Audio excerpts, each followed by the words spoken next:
बिस्मिल्लाहिर्रहमानिर्रहीम, अस्सलाम वालेकुम। चंद दिन पहले मैंने एक वीडियो अपलोड की थी जिसके अंदर मैंने माइंड गेम्स, इमोशनल मैनिपुलेशन के जो हरबे लोग इस्तेमाल करते हैं दूसरों के दिमाग को काबू करने के लिए, मैंने उन हरबों का तफसील से जायज़ा लिया था। आप में से बहुत सारे लोगों ने कमेंट्स के अंदर मुझसे ये पूछा था कि मैं एक वीडियो इस बारे में ज़रूर बनाऊं कि अगर कोई शख्स आपके साथ माइंड गेम्स खेल रहा है या आपको लगता है कि आपके साथ ज़हनी खेल खेला जा रहा है तो हम खुद को कैसे महफूज रख सकते हैं। तो आज की वीडियो के अंदर मैं माइंड गेम्स का मुख्तसरन जायज़ा दोबारा लूँगा और तफसीलन इस टॉपिक के ऊपर बात करूँगा कि अगर हमारे साथ इमोशनल मैनिपुलेशन की जा रही है, हमें जज्बाती तौर पे कंट्रोल करने की कोशिश की जा रही है, ज़हनी खेल खेला जा रहा है, तो हम खुद को कैसे महफूज रख सकते हैं। तो पहले इस बात को देखते हैं कि दिमागी खेल क्या होता है। दिमागी खेल जो है ये नफ्सियाती हरबे होते हैं, नफ्सियाती चालें होती हैं और उनकी एक किस्म है। जब आपके साथ कोई ये नफ्सियाती खेल खेल रहा होता है तो ये आपको थका देता है और आपको उलझन में डालने का बाइस बन सकता है। ख़ास तौर पर अगर आप इन चालों को पहचानने या इनसे निमटने के लिए तैयार ना हों। चाहे ये खेल ज़ाती ताल्लुकात के अंदर हों या ये पेशा वराना माहौल में खेले जाएं, इनको पहचानना और मौसर तरीके से इनसे निमटना आपके ज़हनी सुकून और आपकी ज़हनी वजाहत के लिए बहुत ज़रूरी है। आज की इस वीडियो में हम बात करेंगे कि दिमागी खेल क्या हैं, लोग इन्हें क्यों खेलते हैं, इनमें कौन कौन सी चालें शामिल होती हैं और इनसे निमटने के मौसर तरीके क्या हो सकते हैं। तो हमने जैसे पहले बताया कि दिमागी खेल जो हैं वो नफ्सियाती हरबे हैं जो किसी के रवैये या उनके ख्यालात को काबू करने या उन पर गलबा पाने के लिए इस्तेमाल किए जाते हैं।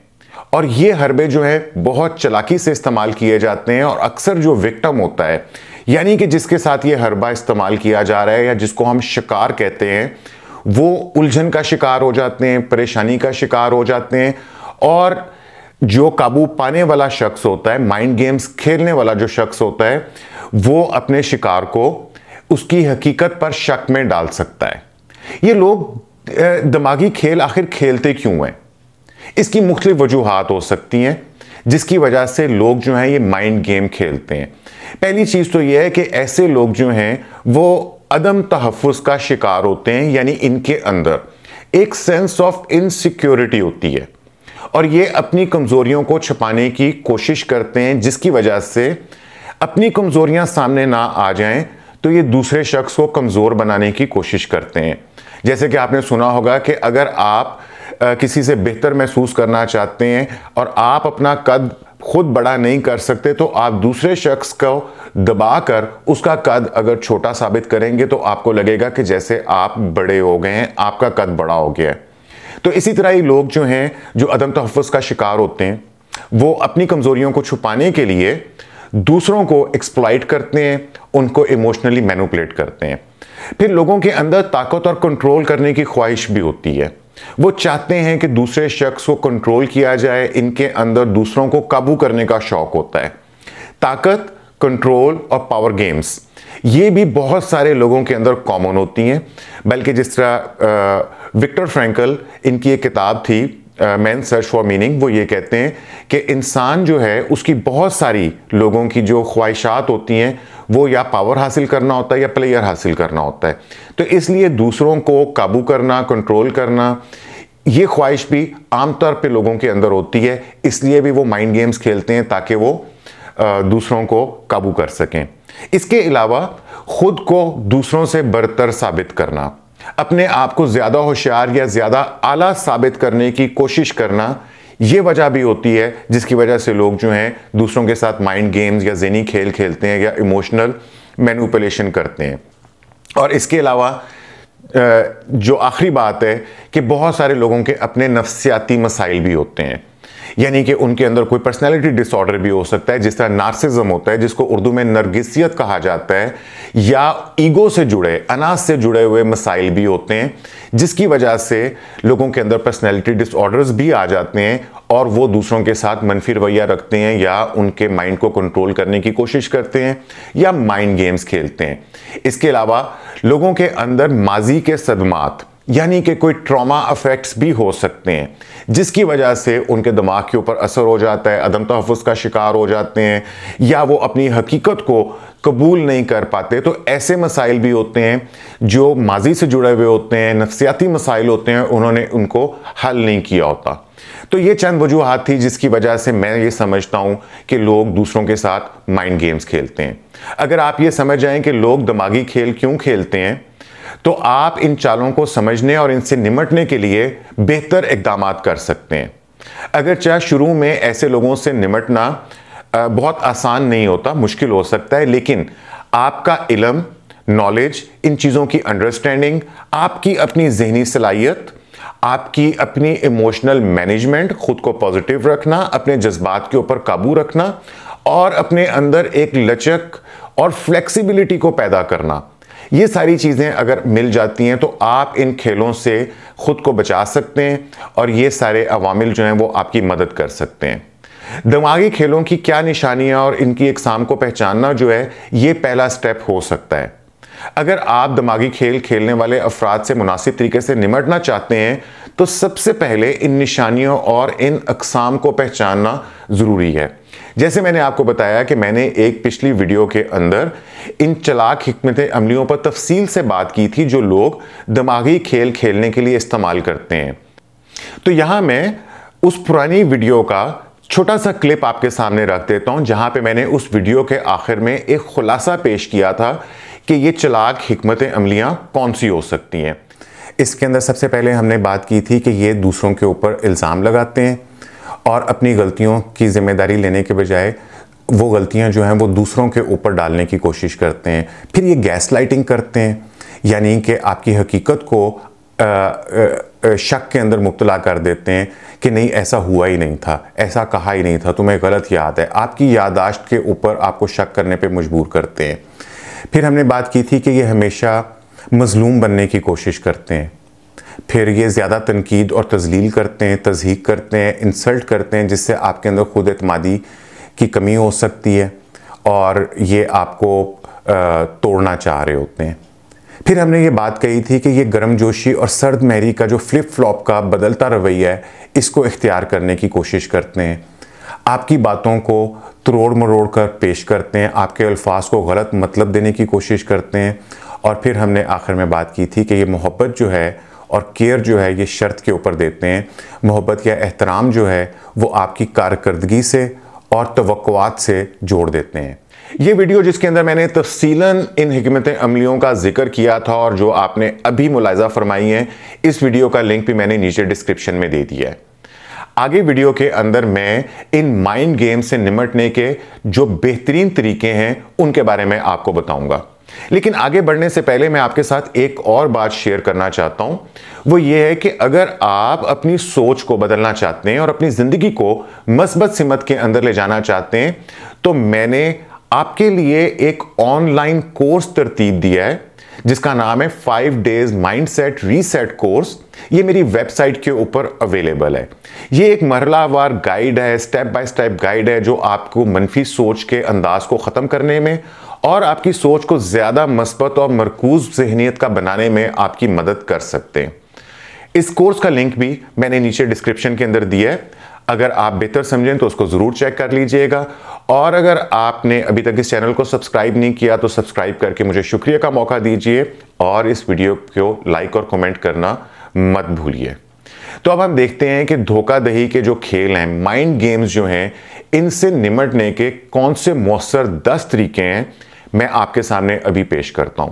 सबसे पहली चीज़ तो ये कि अपनी हदूद का तयन करें, यानी कि अपनी बाउंड्रीज जो हैं उनको सेट करें। लोगों के साथ अपनी हदूद को वाज़े कर दें, ख़ास तौर पे ऐसे लोगों के साथ जिनके साथ आप समझते हैं कि वो आपके साथ ज़हनी खेल खेल रहे हैं या आपको कमज़ोर बनाने की कोशिश करते हैं, क्योंकि वाज़े और मजबूत हदूद का तयन करना बहुत ज़रूरी है।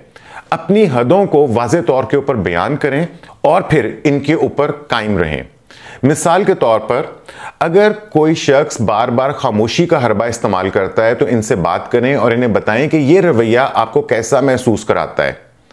बगैर इल्ज़ाम तराशी के आप उनको ये बताएं कि मैं ऐसा महसूस करता हूं, यानी कि अपनी फीलिंग के बारे में बताएं कि मुझे ऐसा लगता है, मैं ऐसा महसूस करता हूं या मैं ऐसा महसूस करती हूं। आप इस किस्म के जुमले इस्तेमाल करें बजाय इसके कि आप उनको कोई इल्ज़ाम दें कि तुम हमेशा ऐसा करते हो या आप हमेशा ऐसा करती हैं, तुमने कभी ऐसा नहीं किया, तुमने कभी मेरी केयर नहीं की। अगर आप इस किस्म के जुमले इस्तेमाल करेंगे जिसके अंदर आप दूसरे शख्स को पॉइंट आउट करते हैं, तो फिर आप उनकी माइंड गेम्स का हिस्सा बन जाएंगे और फिर बहस आगे चली जाएगी और वो आपको कमज़ोर करने की कोशिश करेंगे।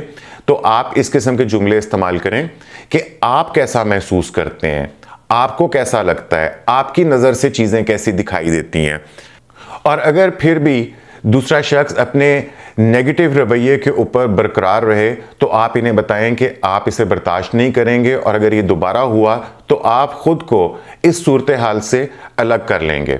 अपनी हदूद को मुसलसल नाफिज करना, ये बात दूसरों को सिखाती है कि आपके साथ कैसा बर्ताव करना है और आपके तल्लुकात में एहतराम, अंडरस्टैंडिंग और समझ को फ़रोग देती है। दूसरी चीज़ ये कि पुरसुकून और मुतवाज़न रहें। अपने आप को कोशिश करें कि रिलैक्स्ड रखें और बैलेंस्ड रखें। ये जो जज्बाती रद्द अमल होता है, यानी कि आपका इमोशनल रिएक्शन, ये चालाक लोगों के, धोखेबाजों के हरबों को तौक़ीयत देता है। यानी कि वो चाहते हैं कि आप इमोशनल रिएक्शन दें, आप जो हैं वो स्ट्रॉन्ग फुटिंग के ऊपर ना रहें, आप कमज़ोर पड़ जाएं। तो ये बात जहन में रखें कि जब आपके साथ आपको लगे कि कोई माइंड गेम्स खेल रहा है तो आप अपनी इमोशनल स्टेबिलिटी जो है उसको बहुत ज़्यादा अहमियत दें और बहुत जल्दी जज्बाती रद्द अमल देने से परहेज़ करें। पुरसुकून और मुतवाज़न रहना इनकी कोशिशों को नाकाम बना सकता है। ऐसे में आप गहरी सांसें लें, जहन को पुरसुकून रखें या दीगर सुकून देने वाली जो टेक्निक्स हैं उसकी मशकें करें ताकि आप अपनी पुरसुकून हालत को बरकरार रख सकें। माइंड गेम्स में धोखाधड़ी के खेलों का मुकाबला करने के लिए पुरसुकून और बैलेंस्ड रहना बहुत ज़रूरी है। एक बैलेंस्ड रवैया यानी कि मुतदल रवैया रखने से दूसरे लोगों की इश्तियाल अंगेज़ी या आप उनके हाथों से कंट्रोल हों, उनकी ये कोशिशें जो हैं उन्हें मौसर तरीके से नाकाम बनाया जा सकता है। इसके अलावा अगली टेक्निक ये है कि आप ख़ुद को एजुकेट करें, ख़ुद को तालीम दें, आप इन रवैयों के बारे में जानें और इसके अलावा अपनी इमोशनल मैनेजमेंट, अपनी इमोशनल इंटेलिजेंस, इस चीज़ के बारे में भी ख़ुद को तालीम दें। दिमागी खेलों की नौइयत और इस्तेमाल होने वाले जो हरबे हैं इनको समझना आपको ताकतवर बना सकता है। नफ्सियाती धोखाधड़ी, नार्सिज्म, नरगिसियत वाले रवैये और दीगर जो मुतल्लिका मौज़ूआत हैं इनके बारे में पढ़ें। इल्म और हिकमत आपको ये पहचानने में मदद दे सकते हैं कि कब आपको धोखा दिया जा रहा है और आप कैसे इन धोखों से बच सकते हैं और ख़ुद को आप पुरसुकून रख सकते हैं।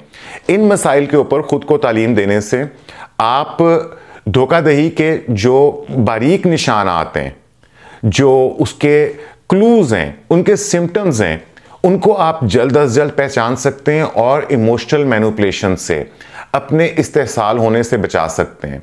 मिसाल के तौर पर गैस लाइटिंग का मैंने जिक्र किया था, जो मैंने पिछली वीडियो या जहां मैंने डिटेल से बात की थी वहां मैंने एक हरबा आपको गैस लाइटिंग का भी बताया था।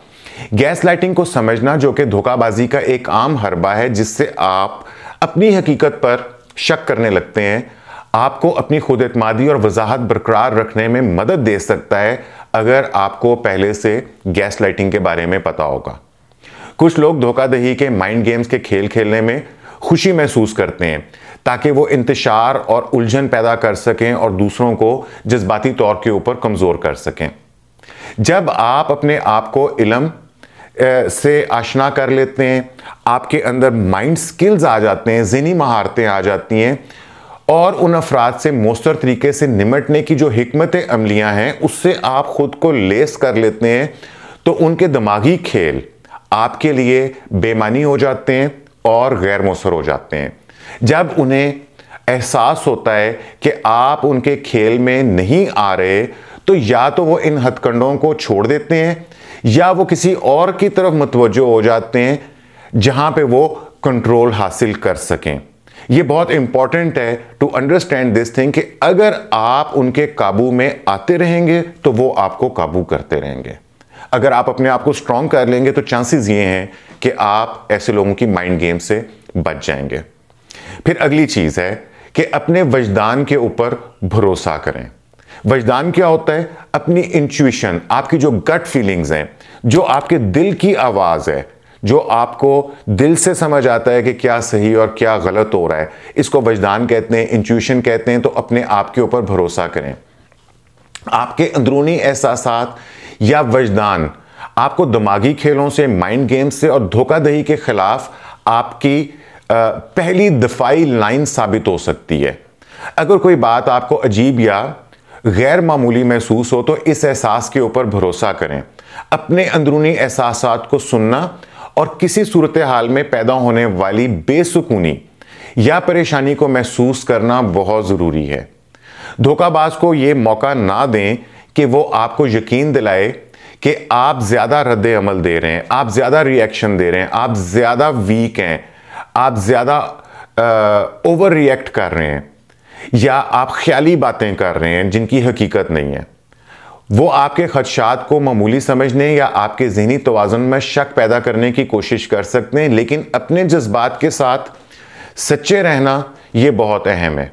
ऐसे में अपनी इंट्यूशन के ऊपर भरोसा करना आपको धोखाधड़ी या कंट्रोल करने की जो कोशिशें हैं उनको पहचानने और इनसे बचने में मदद दे सकती है।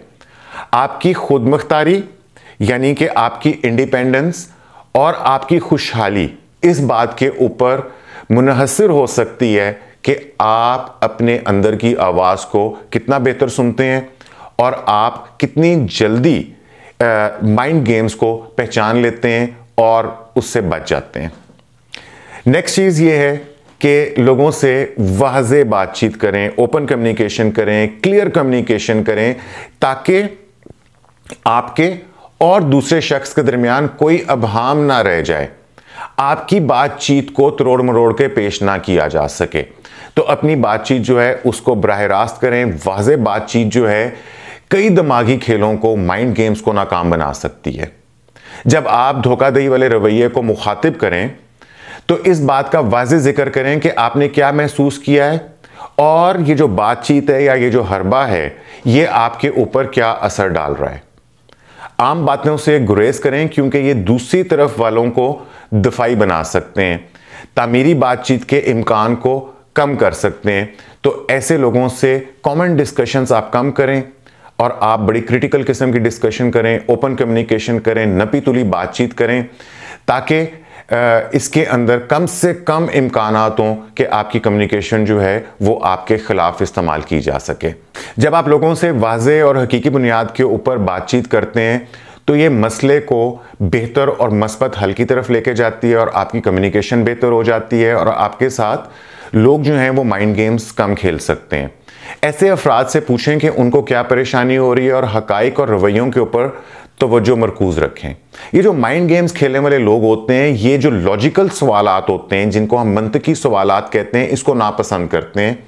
और मुमकिन है कि आपको जो, अगर आप भी कोई लॉजिकल आंसर दे रहे हैं या आप एक्सप्लेनेशन देने की कोशिश कर रहे हैं तो वो उस एक्सप्लेनेशन को सुनने से भी गुरेज करेंगे, क्योंकि वो एक ड्रामे को बरकरार रखने में खुशी महसूस करते हैं। तो ऐसे में उन लोगों को ये बताएं कि आप उनसे तब बातचीत करेंगे जब वो एक मैच्योर तरीके से, बाहमी रिस्पेक्ट के मुताबिक जब वो बात करना शुरू कर देंगे तो आप उनसे तब बातचीत करेंगे। इसके अलावा आप ये कर सकते हैं कि आप अपने एतबार के लोगों से मदद मांगें। अपना सपोर्ट नेटवर्क आप जो है उसको इस्टेब्लिश करें जिन लोगों के ऊपर आप एतबार करते हैं, चाहे वो आपके फैमिली मेम्बर्स हैं या आपके फ्रेंड्स हैं, या वो हो सकते हैं कोई प्रोफेशनल कोच या थेरेपिस्ट भी हों। इनसे ज़रूरी हो तो आप मदद हासिल कर लें, क्योंकि माइंड गेम्स का सामना करना ये आपके लिए तन्हाई का बाइस बन सकता है, उलझन का बाइस बन सकता है, आपको बहुत परेशान कर सकता है। तो दोस्तों या आपके ख़ानदान के या कोई मौलिज या कोच या थेरेपिस्ट हैं, तो जब आप उनको अपनी सूरत हाल को समझने के लिए उनसे मदद तलब करते हैं तो वो आपको इससे निमटने में रहनुमाई दे सकते हैं। आपके सपोर्ट सिस्टम का होना आपकी ज़हनी सेहत के लिए बेहद कीमती है। फिर एक और जो बड़ी प्रैक्टिकल टिप मैं आपको यहाँ पे देना चाहता हूँ वो ये है कि जब आप ऐसे लोगों के साथ जो कि आपके साथ माइंड गेम्स खेल रहे हैं, आपको मैनिपुलेट करने की कोशिश कर रहे हैं, तो जहाँ जहाँ मुमकिन हो सके अपने रिकॉर्ड्स जो हैं उनको ज़रूर बरकरार रखें। जहाँ पे कोई चीज़ लिखी जा सकती है, रिकॉर्ड की जा सकती है, सबूत के तौर के ऊपर पेश की जा सकती है, तो ये बात भी आपके लिए बहुत ज़रूरी है। और यहाँ पे ये बात भी आप जहन में रखेंगे, जो माइंड गेम्स खेलने वाले लोग होते हैं इनको दस्तावेज़ात या इंकशाफात या सबूत जो हैं वो कोई बहुत ज़्यादा पसंद नहीं आते, क्योंकि वो इससे उनका ड्रामा ख़त्म हो सकता है। लेकिन आपके दिफा के लिए ये बहुत ज़रूरी हो सकता है कि आप अपने रिकॉर्ड्स को मुमकिन हद तक दुरुस्त रखें, मुस्तकिल रखें और लगातार रखें, क्योंकि माइंड गेम्स खेलने वाले लोग आपके ख़िलाफ़ कुछ भी इस्तेमाल करने की कोशिश कर सकते हैं, चाहे वो कोई टेक्नोलॉजी हो, वो झूठ हो, या अपने जैसे वो दूसरे अफराद को भी शामिल कर सकते हैं। तो अपने रिकॉर्ड्स को, अपने सबूतों को जहाँ पे मुमकिन हो सके वहाँ पे बेहतर रखें। और इसके बाद मैं एक चीज़ कहना चाहूँगा कि अपनी जो देखभाल है, अपनी सेल्फ केयर है, अपनी इमोशनल मैनेजमेंट है, इसके ऊपर तवज्जो ज़रूर दें। अपनी ज़हनी और जिस्मानी सेहत को अव्वलीन तरजीह दें। वो सरगर्मियाँ इख्तियार करें जो आपको खुशी और सुकून देती हैं, आपके स्ट्रेस को कम करने में मदद देती हैं। बाकायदा वर्जिश करें, सेहतमंद ग़िज़ा खाएँ, मुकम्मल नींद लें और ऐसे मशागिल, ऐसे पैशंस और ऐसी हॉबीज़ को शामिल करें जो आपको फ़रहत बख्श असरात देती हैं और आपको ज़हनी तौर के ऊपर मजबूत कर सकती हैं। ये चीज़ें आपको माइंड गेम्स के ख़िलाफ़ एक मज़ामत पैदा करने में मदद दे सकती हैं और आपको मजबूत बना सकती हैं। और फिर एक और टिप ये है कि आपको ये पता होना चाहिए कि कब आपने वॉक अवे कर जाना है, कब आपने बहस से अपने आप को दूर कर देना है, अपने आप को शामिल होने से बचाना है। आप ये सोच सकते हैं कि माइंड गेम्स खेलने वाले के साथ इनकी खेल में शामिल होकर इन्हें शिकस्त देना जो है, ये हो सकता है कि आपको लगे कि ये आपके लिए खुशी का बायस हो सकता है, कि आप उनके साथ मुकाबला कर सकते हैं। लेकिन हकीकत ये है कि आपका ये अमल ना सिर्फ आपके कीमती वक़्त को ज़ाया कर सकता है, बल्कि ऐसे फ़र्द जो आपके साथ माइंड गेम्स खेल रहे हैं इनको एक झूठी अहमियत का एहसास भी दे सकता है, जो दिमागी खेल खेलने में खुशी महसूस करते हैं। ये तस्लीम करें कि ये जो माइंड गेम्स खेल रहे हैं इनके मसाइल ज़ाती भी हो सकते हैं, इनके ज़हनी मसाइल भी हो सकते हैं जिनका आपसे कोई भी ताल्लुक़ ना हो। तो आप इन बातों को ज़ाती तौर के ऊपर मत लें। जैसे ही आप ये महसूस करें कि कोई आपके साथ दिमागी खेल खेल रहा है, तो आप बहुत रिस्पेक्टफुल तरीके से, मुदबाना तरीके से और होशियारी के साथ उनकी खेल में शामिल होने से इनकार कर सकते हैं और अपनी तरजीहात और अपने मकासद के ऊपर अपनी तवज्जो ज़्यादा बेहतर मरकूज़ कर सकते हैं, जिससे आप उनके खेल का हिस्सा होने से बच जाएंगे और अपनी तवानाई ज़्यादा आपकी ज़ाया नहीं होगी। और अगर कोई शख्स मुसलसल आपके साथ धोखाधड़ी वाले रवैये में मुब्तला रहता है, माइंड गेम्स के हरबे इस्तेमाल करता है और इसके ख़त्म होने की कोई आसार नज़र नहीं आते, तो बेहतर ये होगा कि आप इससे अपने ताल्लुक़ को महदूद कर लें, दूर हो जाएं और जहां ज़रूरी हो ताल्लुक़ात को ख़त्म कर दें। और आखिर में मैं आपके साथ ये बात करूँगा कि दुआ करें, अल्लाह ताला से मदद मांगें। अगर आप अल्लाह से या किसी जो आला ताकत है जिसके ऊपर आप ईमान रखते हैं, तो अपने ईमान को बरकरार रखें, खुलूस दिल और गहरे ताल्लुक़ के साथ अल्लाह ताला से रहनुमाई मांगें। उससे आप ये तमीज़ मांगें कि आप लोगों के हरबों को पहचान सकें और उनसे बचने की ताकत मांगें। मदद के लिए दुआ करें, अपने ज़हनी सुकून के लिए दुआ करें, वाज़ेह सोच के लिए दुआ करें और बेहतर फ़ैसले करने के लिए दुआ के साथ साथ अमली इक़दामात भी करें जो आपकी तरक्की और आपकी ज़हनी सेहत के लिए मददगार साबित हो सकते हैं। तो ये सारी बातें मैंने आपको बताई जो मेरी नज़र के अंदर थीं कि जो आपको दिमागी खेल खेलने वालों से बचा सकती हैं। दिमागी खेल याद रखिए कि एक किस्म की नफ्सियाती जंग है जो आपकी ज़हनी सेहत और आपके तल्लुकात को तबाह कर सकती है। इन अलामात को पहचान कर, हदूद मुकर्रर करके, अपने सुकून को बरकरार रख कर, ख़ुद को तालीम देकर, जहाँ ज़रूरत हो वहाँ से मदद हासिल करके आप इन धोखाधड़ी के माइंड गेम्स की जो हिकमत अमली हैं इनका मौसर तरीके से मुकाबला कर सकते हैं। चाहे आप नरगिसियत पसंद अफराद यानी कि जो नार्सिस्ट हैं, या जो टॉक्सिक लोग हैं, या जो फ़रेब देने वाले, धोखा देने वाले अगर आपके कोई साथी हैं, या ऐसे कोई भी नेगेटिव लोग हैं, अगर आप इनसे निमट रहे हैं, तो ये हिकमत अमलियाँ जो मैंने आपको इस वीडियो के अंदर बयान की हैं, इससे आप खुद को महफूज रखने और अपने ज़हनी सुकून को बरकरार रखने में मदद हासिल कर सकते हैं। याद रखें, आपको एक ऐसी ज़िंदगी गुजारने का हक हासिल है जो धोखाधड़ी, माइंड गेम्स और ये जो काबू पाने वाली की गेम्स हैं, इनसे आज़ाद हो। तो ख़ुद को इल्म से मजबूत करें, अपनी ज़हनी और जज्बाती वेलफेयर, बहबूद और स्ट्रेंथ के लिए, इसकी हिफाजत के लिए ज़रूरी इक़दामात करें। ये आपके लिए, आपकी खुशहाली के लिए बहुत ज़रूरी है।